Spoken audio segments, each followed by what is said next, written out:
Assalamualaikum, Football United ringan amatiran ala gua. Review pertandingan persahabatan uji coba antara Cadiz CF menghadapi Manchester United. Semalam sudah berlangsung pertandingannya jam 8 malam waktu Eropa. Itu ditayangkan di MU TV. Untuk nonton sebenarnya gampang ya, hanya tinggal login saja, subscribe, nggak pakai bayar, itu sudah bisa nonton. Nah, semalam sebenarnya setelah pertandingan gue ingin bikin review, hanya saja gue nggak enak badan, jadi baru pagi ini gue bikin reviewnya. Oke, Manchester United tentu saja tampil dengan tim lapis kedua kalau menurut gue secara rata-rata, karena cukup banyak pemain inti dari Manchester United ini kan yang berangkat ke Qatar. Formasinya sendiri di penjaga gawang itu ada Martin Dubravka, lalu di back tengah Teden Mengi berduet dengan Victor Lindelof. Lalu di sebelah kanan ada Aaron Wan-Bissaka, di back kiri ada Brandon Williams, di dua pivot ada Scott McTominay dan Zidane Iqbal. Lalu tiga gelandang menyerang di sebelah kanan ada Elanga, di tengah atau pemain nomor 10 ada Donny van de Beek, di sebelah kiri ada Alejandro Garnacho dan ujung tombaknya Anthony Martial. Di babak pertama Manchester United itu sudah kebobolan 2 gol yang sangat cepat dalam tempo 15 menit awal. Manchester United sudah kebobolan 2 gol yang menurut gua 2 gol itu memperlihatkan prosesnya ya. Bagaimana seperti tidak siap pemain Manchester United, tidak konsentrasi, sehingga bagaimana Cadiz CF ini mereka bisa melakukan transisi dengan cepat. Nyaris tidak ada hadangan berarti dari tengah maupun dari lini belakang Manchester United. Dan ya, Martin Dubravka juga tidak bisa melakukan penyelamatan, yang by the way bolanya juga bagus ya menurut gua finishingnya, sehingga mereka unggul 2-0. Manchester United memperkecil kedudukan menjadi 2-1 di menit ke-21. Itu ada Anthony Martial yang mencetak gol melalui titik penalti. Ya, itu jelas penalti. Dan sebenarnya di akhir babak pertama sempat ada kejadian lagi yang menurut gue harusnya mungkin bisa penalti itu ya. Nah, di babak kedua Erik ten Hag melakukan banyak pergantian. Pemain muda dimasukkan, Marc Jurado, lalu juga banyak pemain muda ya, Noam Emeran, Sola Suretire, lalu juga Dishon Bernat. Banyak sekali nama-nama baru buat gue. Charlie McNeil itu dimasukkan. Isak Hansen Arun dimasukkan menggantikan Donny van de Beek. Kobbie Mainoo, pemain berusia 17 tahun, salah satu prodigi dikabarkan demikian di Akademi Manchester United, dimasukkan juga.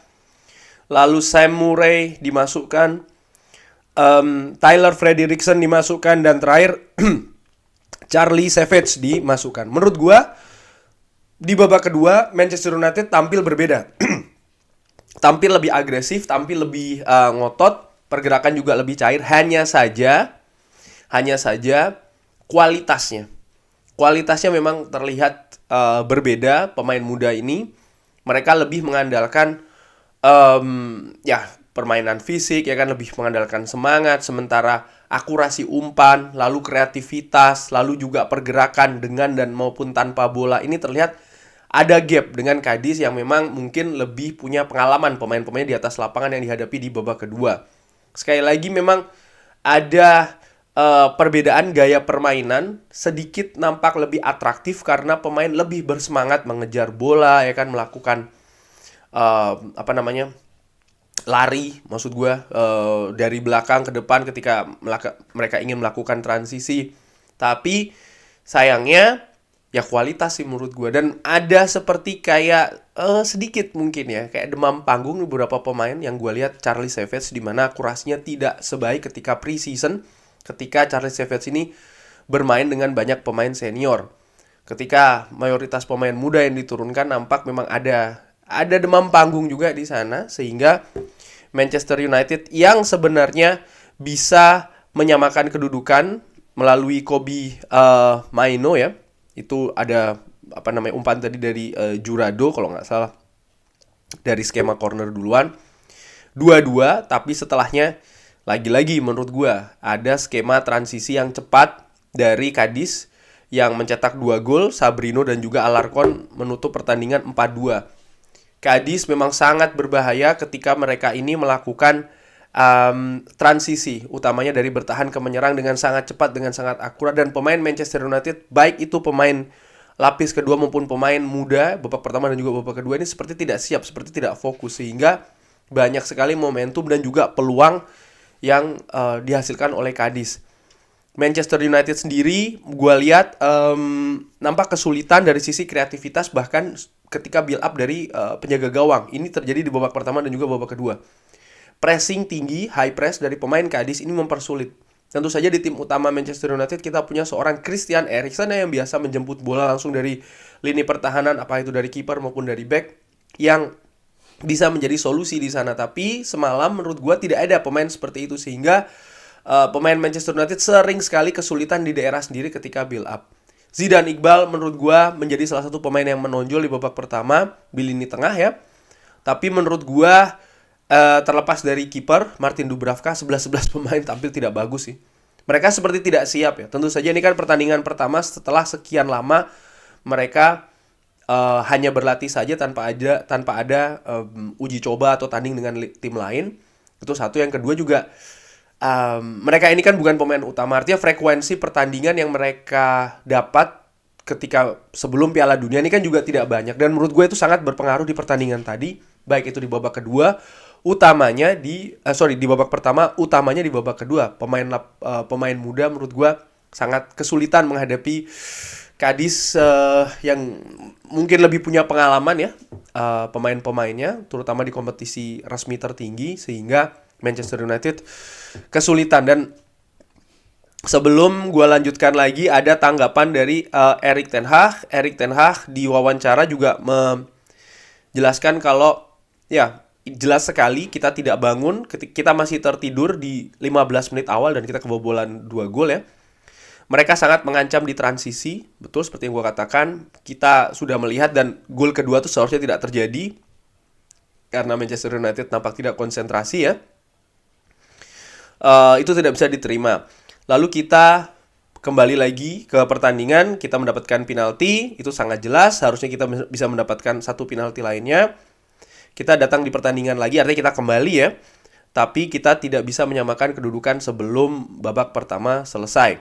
Di babak kedua, Erik ten Hag mengatakan pemain-pemain muda ini memberikan energi karena mereka berjuang, mereka berusaha untuk merebut bola, mereka banyak berlari, tapi organisasi yang dibikin oleh para pemain muda ini tidak bagus. Mereka banyak melakukan kesalahan karena mereka tidak terbiasa bermain di level seperti ini ya. Tentu saja menghadapi tim profesional lainnya ya di tim utamanya.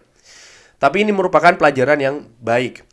Anda bisa melihat mereka melakukan sedikit kesalahan tapi konsekuensinya itu besar. Iya, Charlie Savage di babak kedua banyak sekali melakukan salah kontrol, salah umpan yang nampaknya simple, tapi efeknya bisa langsung berupa ancaman terhadap gawang Martin Dubravka ya.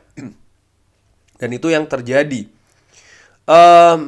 Kita sudah berbicara tentang penampilan hari ini, dan kita akan melakukannya besok lagi, artinya hari ini akan dibahas lagi. Tapi kita harus membuat garis yang jelas ya.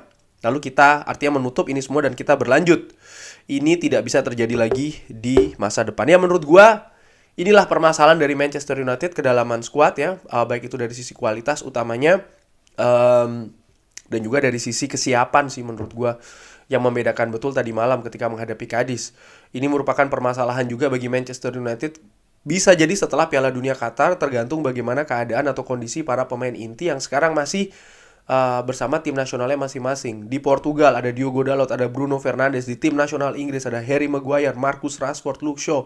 Pemain inti semua menurut gue. Belum lagi di Prancis ada Rafael Varane, lalu Lisandro Martinez juga bersama dengan tim nasional Argentina.